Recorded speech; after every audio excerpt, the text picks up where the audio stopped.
Hello everyone, welcome to the Judicial Wings, the knowledge of judiciary, executive and legislation. I am Advocate Pallavi Gamandi with you again. So today we are moved toward the internal aids of the interpretation. First thing that we have completed our first lecture, which is what is the meaning of the interpretation and constructions. Okay, तर त्यामध्ये आपण काय exactly constructions म्हणजे काय किंवा meaning काय त्याचं किंवा इंटरप्रिटेशनचं इंट्रोडक्शन बघितलं होतं. त्यानंतर हा दुसरा व्हिडिओ आहे आपला, याच्यामध्ये आपण बघतोय की एड्स टू इंटरप्रिटेशन. तर या लेक्चरमध्ये आपण internal aids for the interpretation बघणार आहोत आणि एड्स म्हणजे काय हे पण बघणार आहोत. So it's called the aids to interpretation.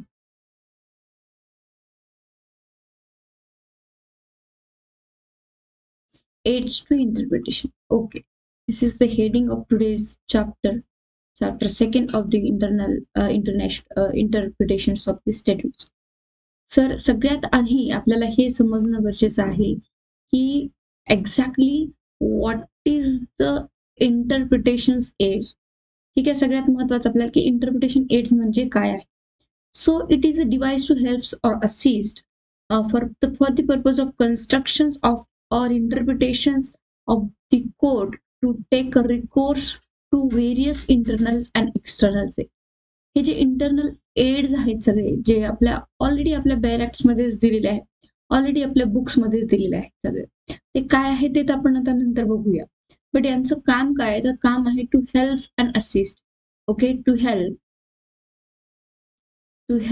And assist to interpret. Okay, आणि कन्स्ट्रक्शन आणि इंटरप्रिटेशन करण्यासाठी टू कन्स्ट्रक्शन और इंटरप्रिटेशन करण्यासाठी कुणाला कोडला. ओके, आणि व्हेरियस इंटरनल आणि एक्सटर्नल एड आपल्याकडे इथे बनलेले आहे. तर त्यातला हा एक पहिला पॉइंट तुमच्याकडे आहे. इंटरनल एड जे आहेत हे जे मटेरियल्स आहेत हे सगळे जे which are available in the statutes itself. This all the internal aids. Okay, all internal aids जे आहेत आपले इंटरनल एड्स, मी ते तुम्हाला सगळ्या नोट्स काढून देते. एड्स हे itself present in our law or statute. Okay, itself present in our statute म्हणजे लॉ मध्ये ते ऍक्च्युअल मध्ये प्रेझेंट आहे. हा एक दुसरा मुद्दा आहे तुमचा. त्यानंतर याच्यामध्ये like it's not a part of the enactment. Okay, this are not a part of enactment. It's not a part of enactment. It's not a part of enactment. But इथे पार्ट ऑफ इनॅक्टमेंट नसेल तरी मग ते इथे काय होतं की कुठल्याही प्रकारे ते प्रेझेंट आहेत. एक इंटरनल इंटरप्रिटेशन एड्स करण्यासाठी ते प्रेझेंट आहेत आणि याच्यामध्ये ते जरीही इनॅक्टमेंटचा पार्ट नसेल तरी त्यांना आपण इथे लिस्ट मध्ये तयार करू शकतो. ती लिस्ट काय असू शकते, 3 मुद्द्यानंतर तुमची list of the internal interpretation of the statute मध्ये एड्स टू इंटरप्रिटेशन्सची. तर ते लिस्ट ऑफ इंटरप्रिटेशन्स बघूया आपण. सो इथे मी इंटरनल इंटरप्रिटेशन्स सांगते तुम्हाला. जे इंटरनल इंटरप्रिटेशन्स आहे त्याची आपण लिस्ट इथे तयार करून घेऊया. त्यापैकी पहिला जो आहे तुमचा that is internal interpretation. Internal aids to interpretation.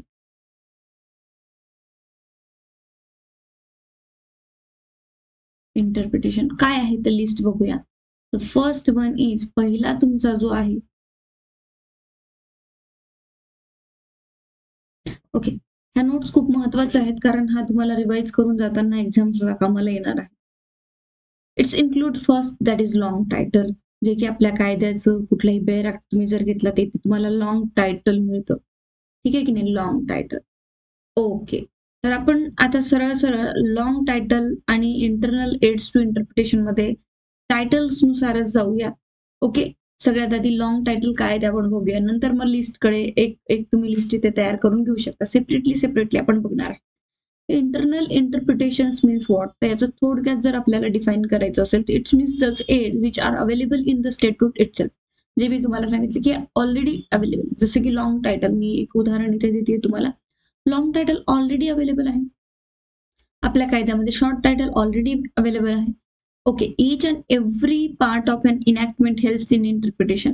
हे हेल्प करतात इंटरप्रिटेशन मध्ये, मी तुम्हाला इथेच सांगितलं आहे. ठीक आहे, हे बघा इथे पॉइंट्स काढून दिलेले आहेत आणि इटसेल्फ प्रेझेंट्स आहेत ते स्टॅट्यूट्स मध्ये. Okay, then however it is important to decipher that as to whether these parts can be of any help in the interpretation of statute. हे कुठल्या प्रकारची हेल्प करतात आणि कशा प्रकारे एड्स मदत करतात इंटरनली, जे की कायद्यामध्ये ऑलरेडी बनलेले आहे. तर बघूया, त्यामध्ये टायटल येतं आणि टायटलमध्ये internal aids to interpretations may be follow for the following title. टायटलमध्ये दोन टायटलचे प्रकार आपल्याकडे आहे. The first one is a long title and the second one is a short title. तर आता मी इथे लॉंग टायटल बद्दल आपण इथे बघणार आहोत. तर लॉंग टायटल बद्दल बघूया. ओके, काय आहे long title? Okay, so long title of a statute is an internal part of the statute. Long title जो आहे तो सगळ्यात आधी इंटरनल पार्ट आहे. You know that. Okay, it's a internal part of the statute. Internal part of statute आहे कायद्यामध्ये, हा internally आहे, पार्ट असतो स्टॅट्यूटचा. आता मी एक्झाम्पल पण देईल की लॉंग टायटल म्हणजे काय असतं. Internal part of the statutes and it is admissible as an aid to its construction. आणि इथे म्हटलं की ऍडमिसिबल, ऑलरेडी ऍडमिसिबल आहे आणि ही मदत करते तुम्हाला कन्स्ट्रक्ट करण्यासाठी. Statute is headed by a long title and it gives a descriptions about the object of that. Second and most important, it gives description. Okay, हे कायद्याचं तुम्हाला डिस्क्रिप्शन देतं, ठीक आहे की नाही. Description, it gives the description. Okay, it gives a description. थोडंसं mic connect नव्हता, थोडा आवाज तुम्हाला कमी येईल आणि आता मात्र क्लिअर येईल. Okay, it gives a description about object of about the object of an act, about the object of an act. आता सगळ्यात महत्वाचं आहे की याच्यामध्ये आपल्याला स्पष्ट सांगितलं आहे की हा इंटरनल पार्ट आहे. ओके, बट हे लॉंग टायटलचं मिनिंग काय आणि लॉंग टायटल दिलं कशासाठी आहे? तर लॉंग टायटल दिलं आहे की इट गिव्स अ डिस्क्रिप्शन. त्या कायद्याबद्दलचं मेन ऑब्जेक्ट लॉंग टायटलचं आहे की डिस्क्रिप्ट करतं की नेमकं त्या कायद्यामध्ये काय आहे. जसं आपण एखाद्या वेळेस सीआरपीसी घेतलं तर सीआरपीसी मध्ये ना आपल्याला सुरुवातीला एक शॉर्ट टायटल असतं, देन लॉंग टायटल असतं. तर पहिले लॉंग टायटल असतं त्याच्यामध्ये दिलं असतं की अन ऍक्ट. आता लाईक आपण सीआरपीसी घेऊया, कोड ऑफ क्रिमिनल प्रोसिजर उदाहरणार्थ. ओके, तर इथे उदाहरण घेऊया आपण आणि या उदाहरणामध्ये तुम्हाला क्लिअर होईल की एक्झॅक्टली इथे लॉंग टायटल म्हणजे काय. तर इथे लॉंग टायटल मध्ये जर आपण एक्झाम्पल मध्ये सीआरपीसी घेतलं, ह्या पेन तुम्हाला योग्य वाटणार नाही, प्रॉपरली दिसणार नाही. It's a CRPC, codes of criminal procedure. Okay, codes of criminal procedure मी शॉर्ट मध्ये लिहिलं आहे 1973. Okay, an act to consolidate and amend the law relating to the criminal procedure. काय म्हटलंय? It's a long title. An act, sorry, and just short झालं ते. An act. Okay, इथे आपल्याला बघायचं आहे an act. An act to consolidate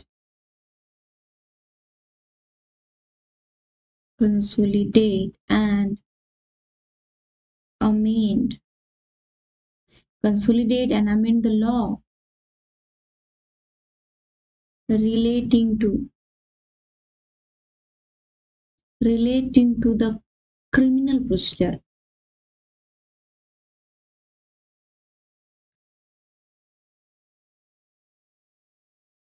बरोबर आहे की नाही.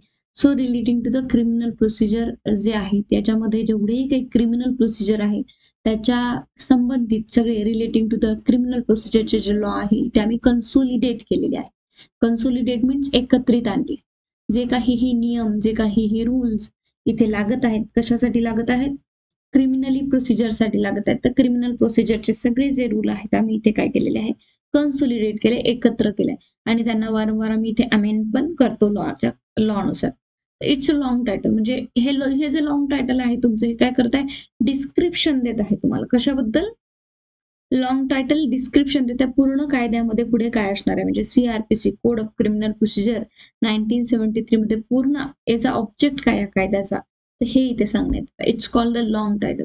तर मग आता याचा इंटरप्रिटेशन मध्ये काय फायदा असणार आहे, ते इंटरनल एड्स टू इंटरप्रिटेशन मध्ये सांगण्यात आलंय की उद्या चालून जर असा वाद निर्माण झाला की सीआरपीसीचा पर्पज काय, सीआरपीसीचा ऑब्जेक्ट काय, सीआरपीसी मध्ये कुठल्याही प्रकारे जर इंटरप्रिटेशन करण्याचं काम पडलं तर आपण इथे या लॉंग टायटलचा यूज करू शकतो आणि हे लॉंग टायटल आपल्याला हेल्प करेल इंटरप्रिटेशन करण्यामध्ये, कन्स्ट्रक्शन आणि इंटरप्रिटेशन करण्यामध्ये.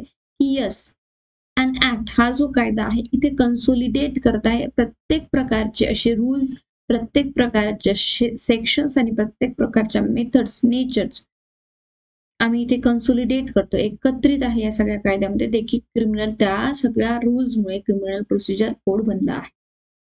सो अशा प्रकारे ते लॉंग टायटल जो आहे तो has been used by the court to interpret certain provisions of the statutes. However, it's useful only to the extent removing the ambiguity and confusion. हे अगेन रिमूव्हिंग अँबिग्युटी आणि confusion remove करतात की दुसऱ्या कुठल्याही रूल्सला इथे जागा नाही. आम्हाला फक्त इथे इतकंच म्हणायचं आहे की हा जो सीआरपीसी आहे इथे क्रिमिनल प्रोसिजरशी रिलेटेडच आम्ही इथे नियम आणले आहे आणि कन्सोलिडेट केले आहे, एकत्रित केले आहे. ठीक आहे की नाही, तर आपण याला असं म्हणू शकतो.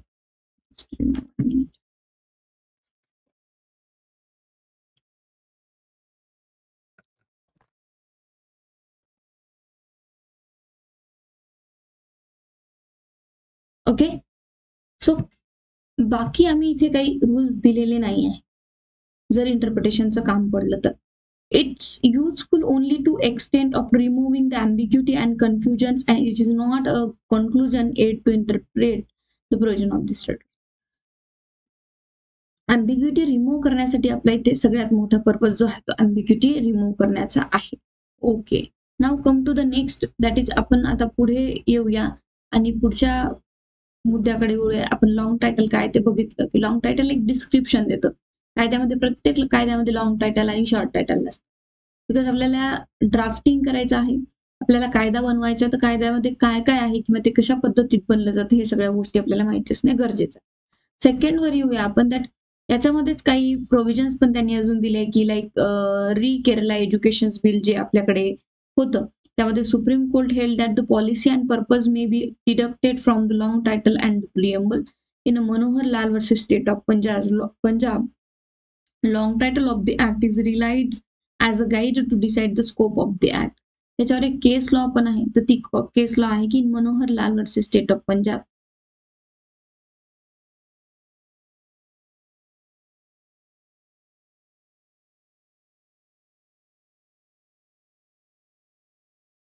State of Punjab, Manohar Lal versus state of Punjab मध्ये सांगितलं आहे की long title of the act, long title of the act,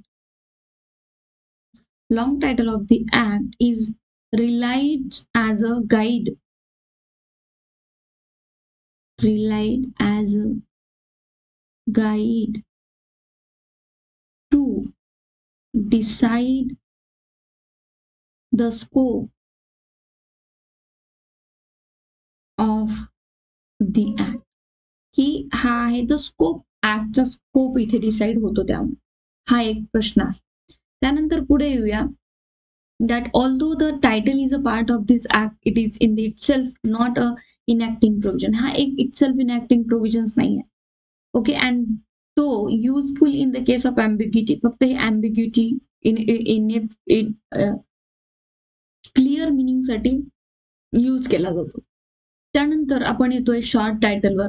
second जो आहे आपला दॅट इज अ शॉर्ट टायटलवर आपण जातो की second internal aid of the interpretation, that is second जो आहे तो आहे short title. Short title, it's a short title. आता शॉर्ट टायटल मध्ये आल्यानंतर आपल्याला बघायला मिळतं की शॉर्ट टायटल काय, म्हणजे आता आपण बघितलं होतं की CRPCचं an act to consolidate that amend the provisions relating to the criminal procedure. Okay, तर इथे शॉर्ट टायटल जसं आहे CRPCचं नाव, that is criminal procedure code. Okay, so code of criminal procedure, criminal procedure definitely 1973. 1973चा हा कायदा आहे, code of criminal procedure. It's called a short title. की त्या कायद्याला म्हणायचं काय मग, एवढं म्हणायचं का की an act to consolidate and amend the law relating to the criminal procedure code, नाही. तर इथे म्हटलं आहे की क्रिमिनल प्रोसिजरशी जे रिलेटेड लॉ आहे ते कन्सोलिडेट करून एकत्र आणले, हे लॉंग टायटल झालं. पण शॉर्ट टायटल मीन कायद्यातला काय म्हणून उच्चारायचं, तर कोड ऑफ क्रिमिनल प्रोसिजर. उद्याचा ह्यावर काहीही वाद झाला तर शॉर्ट टायटल इट्स क्लिअर आहे की आम्ही फक्त आणि फक्त क्रिमिनल प्रोसिजरशीच रिलेटेड इथे रूल्स कलेक्ट केले आहे आणि इट्स अ कोड आहे. हा एक कोड आहे. कोड म्हणजे सगळे रूल एकत्र करण्यात आले, एका ठिकाणी जमा करण्यात आलेले आहे. ते कसे जमा करण्यात आले, तर कोड ऑफ क्रिमिनल प्रोसिजर म्हटलं आहे. ओके, तर क्रिमिनल प्रोसिजरचे सगळे कोड एकत्रित आणले आणि हा कायदा जो आहे 1973 ला पास झालेला आहे. It's a short title. So the short title of an act is for the purpose of reference and for its identification. Purpose काय आहे याचा, सो इट्स पर्पज असणार आहे याचा, purpose of this short title, purpose of this short title to refer करतोय आम्ही, ठीक आहे की रेफरन्स करणे. And the second one identification.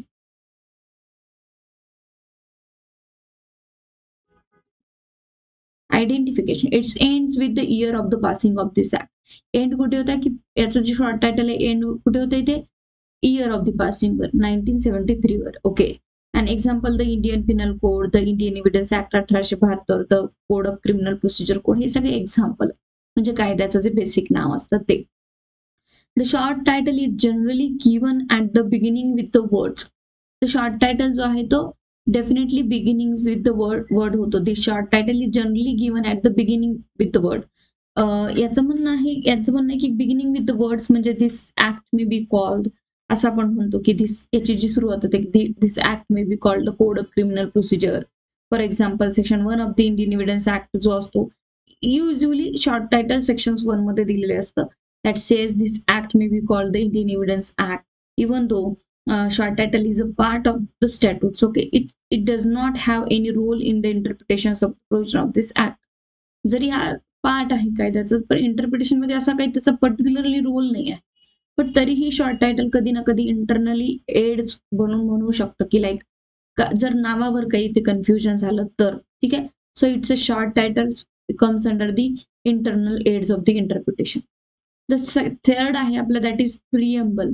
You know that preamble हे प्रत्येक ऍक्ट किंवा कायद्यामध्ये दिसत नाही तुम्हाला, पण प्रिएम्बल आपल्याला कॉन्स्टिट्यूशन मध्ये पाहायला मिळतं. ओके, सो प्रिएम्बल जे आहे हे सुद्धा एक पार्ट आहे इंटरनल एड्स ऑफ द इंटरप्रिटेशनचा. प्रिएम्बल मध्ये स्पष्ट सांगितलं आहे की जे काहीही इथून पुढे या इट्स की आहे की या पुढे कायद्यामध्ये काय दिलंय किंवा कॉन्स्टिट्यूशन मध्ये आपल्या पुढे काय कशावर आधारित आहे कॉन्स्टिट्यूशन. तर आम्ही जे प्रिएम्बल मध्ये 10-12 वर्ड देतोय त्यावर आधारित आहे असं इथे म्हणण्यात येतं. तर main object and purpose of this act are found to the preamble of this statute. तर इथे प्रिएम्बल ऑफ दिस स्टॅट्यूट जे आहे ते सगळ्यात महत्वाचं काय करतं, त्या ऍक्टचा किंवा त्या स्टॅट्यूटचा मेन ऑब्जेक्ट सांगतं. Okay, it's help. ओके, किंवा it's the purpose of this preamble. Okay, the purpose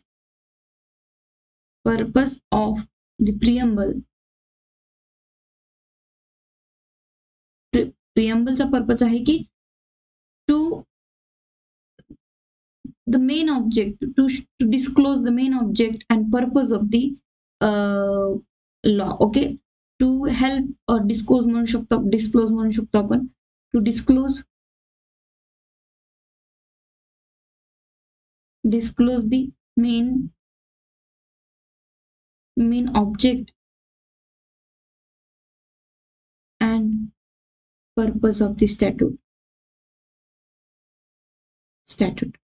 की ज्या कायद्यामध्ये ते प्रिएम्बल दिलेलं आहे त्याचा एक्झॅक्टली मेन पर्पज काय आहे preamble is an act is a nutshell. Preamble हे नटशेल म्हटलं जातं.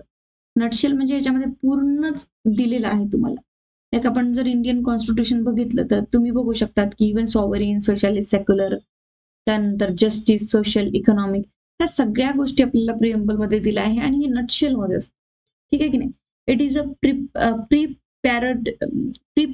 प्री अप्रोप्रिएटली स्टेटमेंट्स आपण याला म्हणतो. ओके. प्रिपॅरेटरी स्टेटमेंट्स मीन्स सुरुवातीचं स्टेटमेंट की हा कायदा पुढे काय बोलतो. ठीक आहे की नाही? तर याच्यामध्ये सुद्धा it is a preparatory statement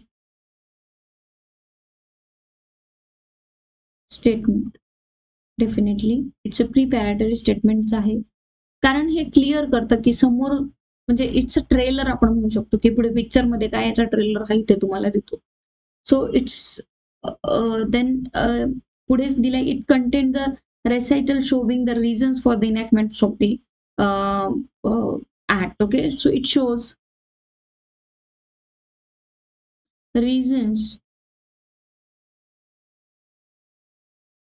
to enactment of statute. enactments of statute definitely की एक्झॅक्टली या प्रिअम्बल मध्ये रिझन्स दिले की आम्ही हा कायदा किंवा हे कॉन्स्टिट्यूशन का देतो. आपल्याला प्रिअम्बल मध्येच कळतं कॉन्स्टिट्यूशन की नेमकं पुढे काय आहे. सर्वभौम समानता आहे, इक्वॅलिटी आहे, डिग्निटी मेंटेन करायची आहे. या सगळ्या ज्या गोष्टी आहेत त्या आपल्याला प्रिअम्बल मध्ये कळतात. त्यानंतर the language of this act is clear. The preamble must be ignore and the preamble is in the aid to the interpretation of the ambiguous act. कुठल्याही प्रकारे अँबिग्युटी दूर करण्याचं to help in the to help to remove the ambiguity आपण म्हणू शकतो. Remove the ambiguity. Definitely ambiguity दूर करण्याचं काम प्रिअम्बल करतं. ओके. ambiguous.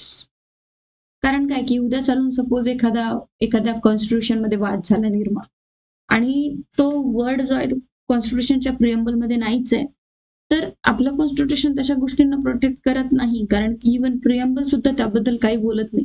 असं इथे इंटरप्रिटेशन ज्युडिशरी करू शकतो की एस XYZ नावाचा वर्ड किंवा XYZ नावाची कन्सेप्ट जी आहे ती आपल्या प्रिअम्बल मध्ये सुद्धा नाहीये. मग प्रिअम्बलही आपलं त्याबद्दल बोलत नाही, तर कॉन्स्टिट्यूशन मध्ये सुद्धा अमेंडमेंट करण्याची गरज नाही असं आपण म्हणू शकतो. ठीक आहे. त्यानंतर डेफिनेटली प्रत्येक चॅप्टर जो असतो त्या चॅप्टरच्या हेडिंग्स असतात. तर ह्या इंटरनल एड आहे त्यामध्ये जो आपला चौथा मुद्दा आहे इथे that fourth part of the internal aid that is heading and title of the chapter. प्रत्येक चॅप्टरचं हेडिंग आणि प्रत्येक चॅप्टरचं टायटल जे आहे त्या पुस्तकामध्ये त्या कायद्यामध्ये हे सुद्धा इंटरनल एड आहे. ते सुद्धा आपल्याला शो करतं की नेमकं आम्ही कुठल्याबद्दल इथे कायदे बनवतो आणि आम्ही काय तुम्हाला प्रोव्हाइड करतो. Headings and title of a chapter. Headings and title of the chapter. Yes. Okay. तर पुढे येऊ शकतो आपण आता की headings and title of the chapter काय. Headings are of two kinds. दोन प्रकारचे हेडिंग्स आपल्याकडे आहेत. The prefixed to a sections and other prefixed to a group of a set of sections. आपल्याला प्रत्येक सेक्शन्सला एक हेडिंग दिलेली आहे. ओके. चॅप्टरवर एक हेडिंग आहे आपल्याला. प्रत्येक चॅप्टरला हेडिंग असते no. And second one is काय चॅप्टरला हेडिंग असून पुढे सुद्धा आपल्याला सेक्शनलाही हेडिंग आहे. प्रत्येक सेक्शनला एक हेडिंग आहे की नाही. येस. दोन प्रकारच्या चॅप्टरला एखादा कॉन्स्टिट्यूशन मधला एखादा कुठलाही चॅप्टर घ्या लाईक सिटीजनशिप घ्या पार्ट सेकंड. ओके. सिटीजनशिप. तर सिटीजनशिप मध्ये सांगितलं की आम्ही जे आहे ते प्रोव्हाइड करतो सिटीजनशिपचे रूल्स सगळे नियम की सिटीजनशिप कशी इंडियन सिटीजन्सला बहाल केली जाईल. ओके. हेडिंग मध्ये सिटीजनशिप आलं. मग तिथेच कळतं की हे चॅप्टर रिगार्डिंग द सिटीजनशिप आहे. उद्या चालून जर इंटरप्रिटेशनचा वाद झाला की याच्यामध्ये आधार कार्ड येतं का किंवा हे येतं का ते येतं का, तर त्याच्यामध्ये इंटरप्रिटेशन चॅप्टर्स क्लिअर करतं इंटरनली एड की नाही हे सगळं येणार नाही. This only deals with the particular sections. त्यामध्ये मग परत आपण आर्टिकल 5 जर बघितला तर it's citizenship related to the birth descent आणि रजिस्ट्रेशन्स किंवा रेसिडेंट्स अशा 3 प्रकारे आहे. तर तो सेक्शन इटसेल्फ क्लिअर करतो की आम्ही फक्त बर्थवर तुम्हाला सिटिझनशिप देतो किंवा पॅरेंट्स म्हणजेच डिसेंट कुळावर देतो तुमच्या किंवा थर्ड जी आहे ती तुमच्या रेसिडेन्सवर देतो की इंडियामध्ये तुम्ही किती दिवसापासून 5 वर्षापासून राहा. तर अशा प्रकारे हा सेक्शन इटसेल्फ क्लिअर करतो आणि अँबिग्युटी दूर करतो तुमची. तर अशा प्रकारे हेडिंग सुद्धा इथे इंटरनली एड होऊ शकतं. त्यानंतर पुढे आपण येऊया आणि पुढे बघूया that is marginal notes. You know that marginal notes सुद्धा प्रत्येक ऍक्ट किंवा प्रत्येक कायद्यामध्ये तुम्हाला बघायला भेटत नाही. ठीक आहे. हा फिफ्थ तुमचा internal aid of the interpretation आहे that is marginal notes. Marginal notes. Marginal notes काय आहे बघूया. So marginal notes are those notes which are inserted at the side of the sections. ह्या ज्या marginal notes असतात ना, ह्या insert केल्या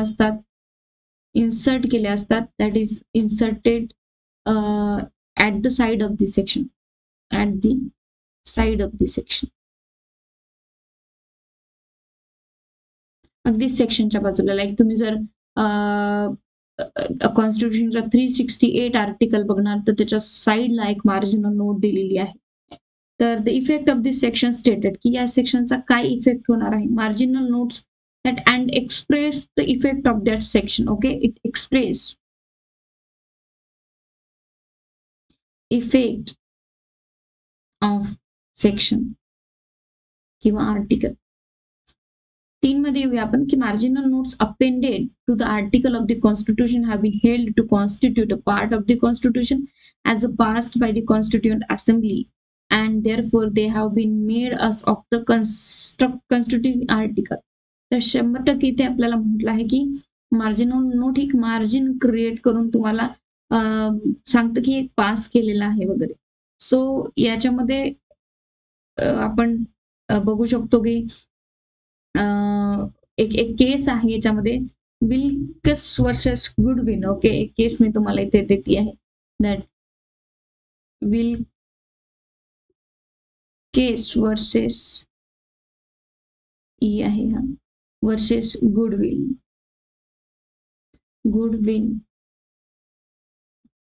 आपल्या इकडची केस लॉ नाही आहे.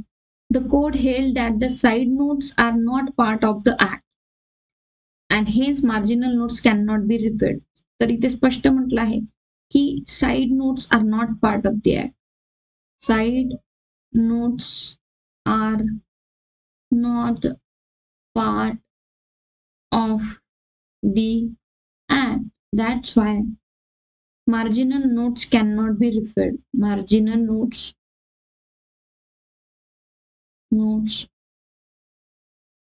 cannot be referred. हे पार्ट नाही आहे इथे असं एकंदरीत म्हटलं आहे. तर marginal note cannot be referred. Okay. So it's relating to the marginal notes. Now 6th आपला internal aid आहे that is 6th नंबरचा तो आहे डेफिनेशन सेक्शन किंवा क्लॉज. प्रत्येक डेफिनेशन सेक्शन किंवा क्लॉजेस जे आहेत आपल्याकडे दिलेले you know that sub clause हे सगळ्या ज्या गोष्टी आहेत आपल्याकडे दिलेल्या तर याच्यामध्ये आपल्याला बघावं लागतं की हे सुद्धा कशा प्रकारे internal interpretation of the aid होऊ शकतात. The object of the definition is to avoid the necessity for frequent repetitions in the descriptions the subject matter to which the word or expressions defining the intended to apply. Definitely एक आपल्याला definition clause दिला असतो in every bare act section 2 मध्ये हा generally definition clause असतो. हा जो definitional section जो असतो तर हा सगळ्या डाऊट्स किंवा अँबिग्युटी आपल्याला क्लिअर करतो. सपोज एखादा वर्ड आहे दॅट इज डिक्री वर्ड आहे. डिक्री हा सिव्हिल प्रोसिजर कोडच्या सेक्शन 2 मध्ये जर दिला असेल तर डिक्रीचं meaning at the end of the act पूर्ण सिव्हिल प्रोसिजर कोड होईपर्यंत तुम्ही त्याला तेच समजायचं की सेक्शन 2 मध्ये जे दिलं हा क्लिअर करतो. असे जे क्लॉजेस आणि डेफिनेशनल क्लॉज आहे त्याच्यामध्ये आहे की फ्रिक्वेंटली रिपिटेशन्स जो आहे डिस्क्रायबिंग द सब्जेक्ट हे टोटल राहणार नाहीये. ठीक आहे की नाही. Intentionally expressions define in intended to apply याचं स्पष्टच म्हणणं आहे की हा जो वर्ड आहे लाईक डिग्री फॉर एक्झाम्पल तर हा तुम्ही पूर्ण कायदा कम्प्लीट होईपर्यंत हाच वापरायचा. मग उद्या चालून डिक्री ही काय आहे किंवा डिक्रीचं इंटरप्रिटेशन करायचं काम पडलं तर आपल्याला सेक्शन 2 मध्येच यावं लागणार. That is the definitional sections. Okay, दुसरीकडे कुठे काही डिग्री दिली असेल तर प्रिफेर इकडे करेल असं त्यांचं म्हणणं आहे. Definitions contained in the definition clause of the particular statute should be used for the purpose of this act. Okay. त्याच्यानंतर म्हटलं की definition from any other statutes can not be borrowed and used ignoring the definitions containing the statute itself. हे खूप महत्वाचं आहे की that the definition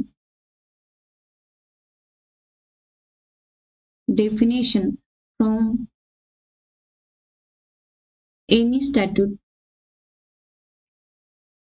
any statute cannot be borrowed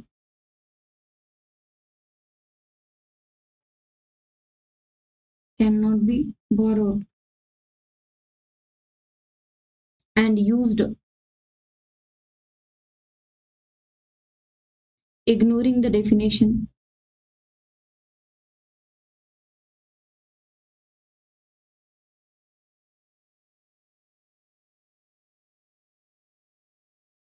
contained in the statute itself.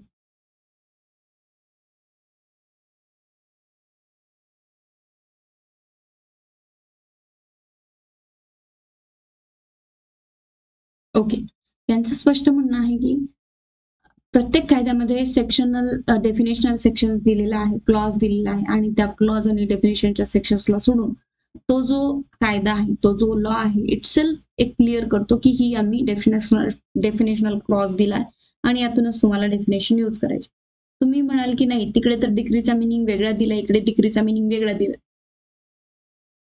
तरी असं जर interpretation करण्याचं काम पडलं तर याचा अर्थ कम्प्लिटली असा आहे की ज्या कायद्यामध्ये इटसेल्फ डेफिनेशनल क्लॉज दिलाय तर त्याच्याच डेफिनेशन तुम्ही त्या कायद्यासाठी वापराव्या. त्याच्यामध्ये इंटरनली एक एड आपल्याला दिलेली आहे की ते म्हणतात की आमच्याकडे ऑलरेडी डेफिनेशन क्लॉज आहे, तर आम्हाला दुसऱ्यांकडनं बॉरो करण्याची गरज पडत नाही. तर 7th क्लॉज आहे, जो 7th तुमचा जो इंटरनल एड आहे that is illustration.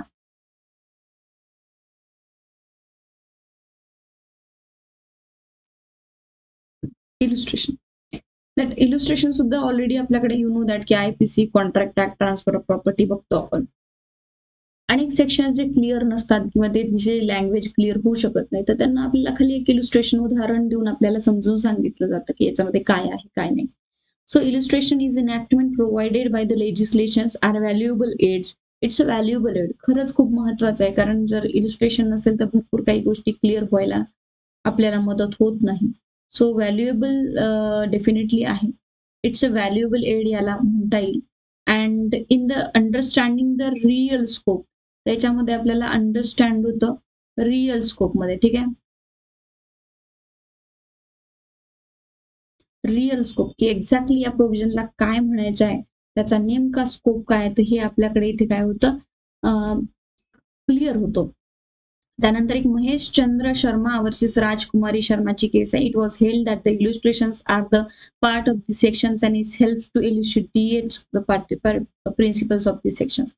This is the case law that the Mahesh Chandra Sharma versus Mahesh Chandra Sharma versus Rajkumar Sharma याच्यामध्ये क्लिअर केलेले आहे की जे इलुस्ट्रेशन्स आहेत held by the court that the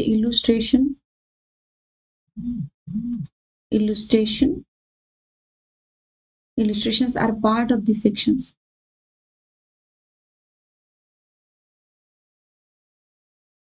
Illustrations are a part of the sections and helps to elucidate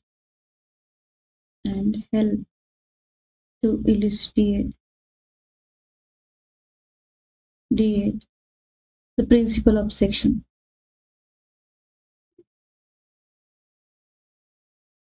Principles of section.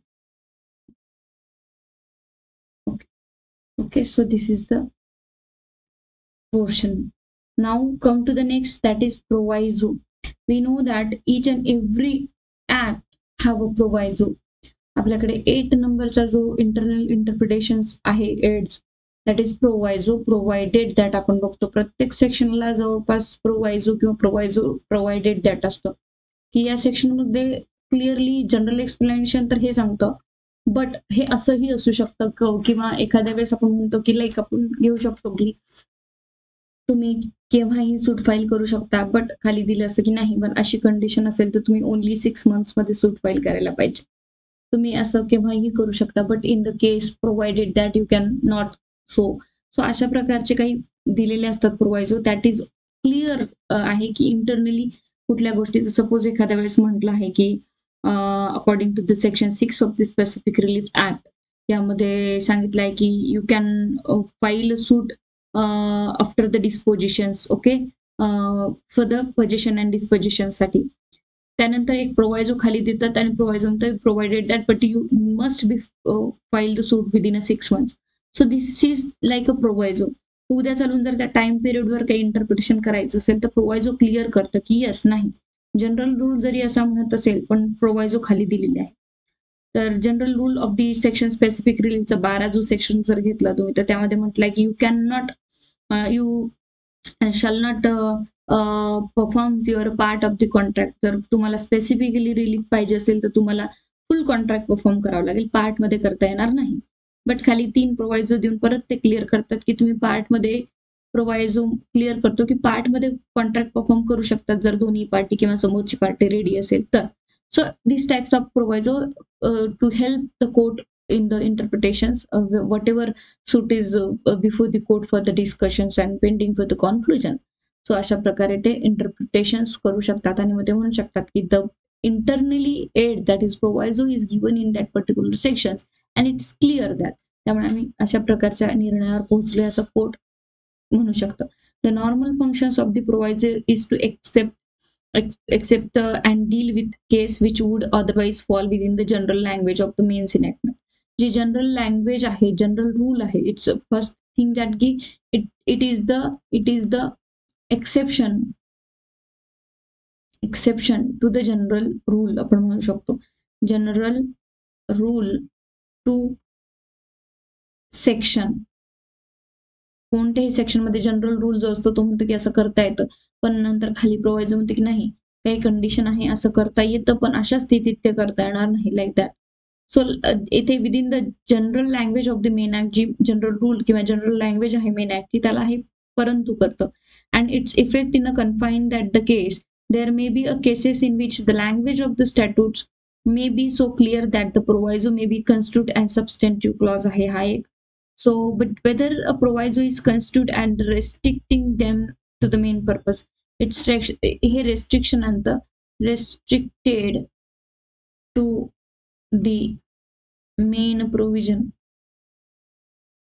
provisionला restrict करतो थोडा. And it must be construed harmoniously with the main enactments. Main enactment जे आहे त्याच्यामध्ये harmoniously construct होतं. So this is the provisos roles in the internal aids of the interpretation. Now come to the 9 that is explanation.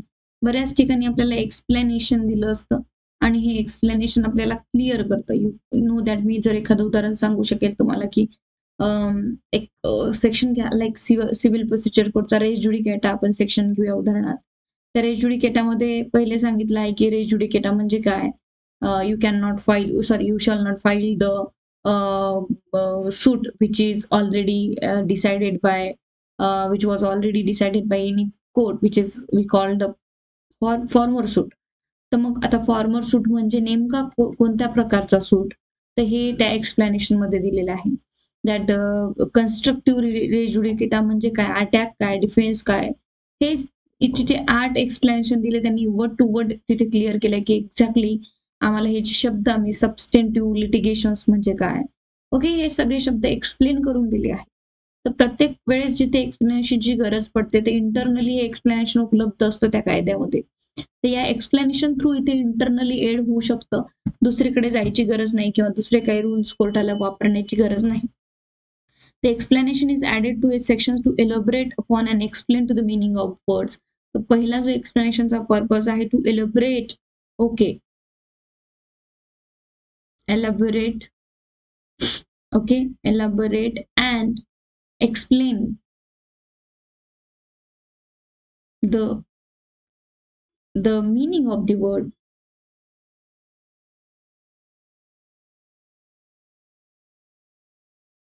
The word definitely प्रत्येक जे words आहेत त्याचं meaning appearing in the section जे appear आहेत सेक्शनमध्ये जसं मी सांगितलं की you shawl not follow sorry you shawl civil procedure म्हटले जे रेज्युडिकेट आहे त्याच्यामध्ये स्पष्ट सांगितलंय काय की you shawl not file a subsequent suit Wien the former suit decided by the court but what is exactly the former suit we can say the former suit means which was decided first. We can say whether we can say the former suit means which was instituted first. So it's clear in this explanation in the res judicata that the former suit means it's not the matter which suit was instituted first, but it the matter that which suit was decided first, and that is we call the former suit. So in that types of cases, explanations must be given in the sections, and it's a need of that there is a needs of the explanations to explain or elaborate the particular word. So this is the purpose of the explanations, and an explanation appended to the sections or the sections becomes an integral part of it and has not independent existence. त्याला काही independent existence कायद्यामध्ये दिलेलं नाही हे सेक्शनच्या खाली जर अँबिग्युटी वाटत असेल कोणाला तर ते एक्सप्लेनेशन मध्ये त्याच सेक्शन मध्ये दिलं जातं एक्सप्लेनेशनला सेपरेटली मांडण्यात आलं नाही इलुस्ट्रेशनला सेपरेटली मांडण्यात आलेलं नाही कधी तुम्हाला दिसलं का की सेक्शन झाले त्याच्यानंतर एक्सप्लेनेशनचे प्रोविजन असेल नाही ते त्याच्यामध्येच दिले असतात the purpose of the explanation is not to limit the scope of the main section एवढा त्याला स्कोप नाही आहे बट तरी सुद्धा it's quite different in nature आहे प्रोवायझो पेक्षा वगैरे आणि इट्स लिगली फंक्शन्स क्लॅरिफाईड करतं सर्टिफाईड करतं अँड द फॉर्मली एक्सप्लेन क्लॅरिफाईड करणं याचं सगळ्यात महत्वाचं काम त्यानंतर आपण नेक्स्ट जर आलो नंबर 10 तर 10 नंबरचा जो आपला इथे internal aids of the interpretation आहे दॅट इज अ स्केड्यूल प्रत्येक याच्यामध्ये आपले स्केड्युल्स किंवा आपण त्याला शेड्युल्स म्हणतो you can say whatever you want okay so schedule जे आहे from a part of the स्टॅट्यूटचा हे एक पार्ट आहे डेफिनेटली जसे की इंडियन कॉन्स्टिट्यूशन मध्ये 12 स्केड्यूल आहे सीपीसी मध्ये एक स्केड्यूल आहे त्याच्यामध्ये एवढे सारे ऑर्डर्स दिलेले आहेत ते एक स्केड्यूल तयार केलेले आहेत आणि त्या स्केड्यूल मध्ये हे सगळ्या गोष्टी दिलेल्या आहेत तर स्केड्यूल म्हणजे काय तर schedule from a part of a statute it's a part of a statute कायद्याचा हा पार्ट आहे याला वेगळं नाही करता येत okay it's a part of the statute तुम्हाला जर प्रश्न आला की the schedule is a part of a statute say yes you can write down the answer it's a part of a statute it's a part of a statute yes first thing second thing आहे की they are at the end and contain minutes detail for working out the provisions of the express enactment definitely details मध्ये कसं आहे ह्या सगळ्या गोष्टी याच्याबद्दल त्यांनी दिलेलं आहे details for working out the provision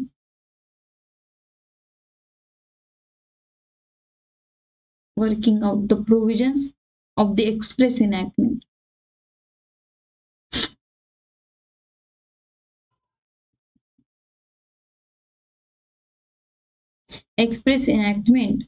and the expression in the schedule cannot override the provisions of the express enactment आता यांचं जे सेक्शन्सला आहे आणि सेक्शनला ओव्हररूल करणार नाही जे सेक्शन्स मध्ये दिले ते दिले अगेन आपण सिव्हिल प्रोसिजर कोड मध्ये येऊ शकतो सिव्हिल प्रोसिजर मध्ये एक शेड्यूल दिला आहे फर्स्ट शेड्यूल त्याच्यामध्ये 51 ऑर्डर दिले त्याच्यामध्ये आता काही सेक्शन्स दिले आहे which is regarding to the summons procedure आणि ऑर्डर 5 जी दिली आहे ती which is also regarding the summons procedure तर जे सेक्शनला ओव्हरलूड नाही करणार जे ऑर्डर्स आहेत ते सेक्शनला ओव्हरलूड नाही करणार the expression the schedule cannot overruled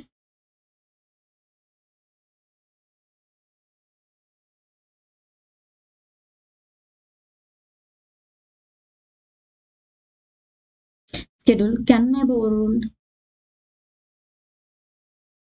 override the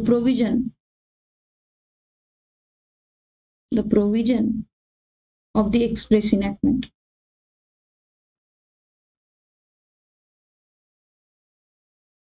इनॅक्टमेंट का? कारण इथे स्पष्ट सांगितलं आहे की जर सेक्शन सबस्टेंटिव्ह प्रोव्हिजन आहे which is made by the legislation and parliament, आणि ऑर्डरला पण कधीही स्केड्यूलमध्ये कधीही चेंजेस करू शकतो, बदल करू शकतो. तर त्यामुळे काही गोष्टी अशा असतात की स्केड्यूल जो आहे त्याच्यामध्ये ऑर्डर दिलेली आहे की समन्स कसा पाठवायचा, प्रोसिजर काय, ते प्रोसिजर दिली आहे स्केड्यूलमध्ये. बट समन्स पाठवायला पाहिजेच हे सेक्शनमध्ये दिलं आहे. तर त्यामुळे सेक्शनला ओव्हरराईड ते करू शकणार नाही. एवढे जे आहेत आपले हे पूर्ण जे आहेत ते आपण अजून एक अजून एक बाकी आहे. तर we will cover also that the 11th number of the internal aids of the interpretation, that is punctuation. आपण याला punctuation म्हणतो. You can say in another word that punctuation. Okay. तर punctuation म्हणजे काय? You can minor elements in the construction of the statute. Punctuation is a minor element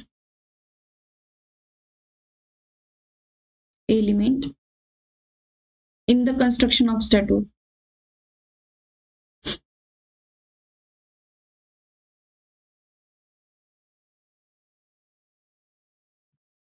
Statute. Why? Because only when a statute is carefully punctuated and there is no doubt about its meaning can weight be given to the punctuation. It cannot, however, be regarded as a controlling element for the determining the meaning of the statute. त्याच्यामध्ये determining the meaning of स्टॅट्यूटचं पंक्च्युएशनचं आपण exactly काय त्याचा meaning आहे त्याच्यामध्ये एक punctuation दिले गेलेलं असतं. त्याच्यामध्ये आपण बघू शकतो की एक छोटे छोटे मायनर एलिमेंट्स कन्स्ट्रक्शनसाठी दिले तर लाईक कमेंट म्हणतो आपण याला. अशा पद्धतीमध्ये आपल्याला पंक्च्युएशन सुद्धा एक part of the internal aids of the इंटरप्रिटेशनचा आहे. तर आज आपण internal aids of the interpretation complete केलेला आहे. अँड द नेक्स्ट आपला जो प्रोव्हिजन्स राहणार आहे that is external interpretations of the external aids of the interpretation. बाहेरून आपल्याकडे इथे बाहेर अशा काही गोष्टी आहे का कायद्याच्या बाहेर दिलेल्या की त्या आपल्याला इंटरप्रिटेशनसाठी हेल्प करतात. याच्यामध्ये आपण सगळ्या पाहिल्या. दॅट इज आपण सुरुवातीला याच्यामध्ये लिस्ट ऑफ द आपण ज्याला म्हणू की इंटरनल एड्स काय आहे त्याच्यामध्ये टायटल आहे, त्याच्यानंतर short title, long title, proviso, illustrations, explanations, headings, sections, headings, marginal notes. ठीक आहे. ह्या सगळ्या गोष्टी ज्या आहेत इंटरनली त्या कायद्यामध्ये उपस्थित आहे. आणि जर कोर्टाला इथे ज्युडिशरीला कुठल्याही प्रकारच्या एखाद्या केसचा वाद सोडवायचा असेल आणि यातूनच त्यांना इंटरप्रिटेशन करता येत असेल की नाही या सेक्शनचा प्रोवायझो असा म्हणतो, नाही या सेक्शनचं एक्सप्लेनेशन असं म्हणतं, अशा ज्या गोष्टी आहेत तर यानुसार आपण डायरेक्टली इंटरप्रेट तिथेच करू शकतो. आपल्याला एक्सटर्नली कुठून मदत घेण्याची गरज नाही आहे कोर्टमध्ये बसल्यानंतर, डायसवर बसल्यावर. सो ह्या सगळ्या नोट्स मी तुम्हाला काढून दिल्या which is very sufficient for the examinations आणि कन्सेप्च्युअल क्लॅरिटी. तर अशा प्रकारे ते आपण जाऊ शकतो अँड देन डेफिनेटली अभ्यास आपण आपला करू शकतो. तर हे झाले internal aid of the interpretation. एक 15 ते 16 लेक्चर्स मध्ये आपण internal interpretation of the statute complete करू शकतो. तर त्याच्यामध्ये हा जो मुद्दा आहे तुमचा हा आपण आज कम्प्लीट केलाय. एवढे मुद्दे लक्षात ठेवा आणि त्याचा पर्पज काय आहे ते लक्षात ठेवलं तरी खूप झालं. So thank you so much. आपण पुढच्या लेक्चरमध्ये external aids of the interpretation and then मग रूल कडे जाऊया. Golden rule, mischief rules etcetera. Okay.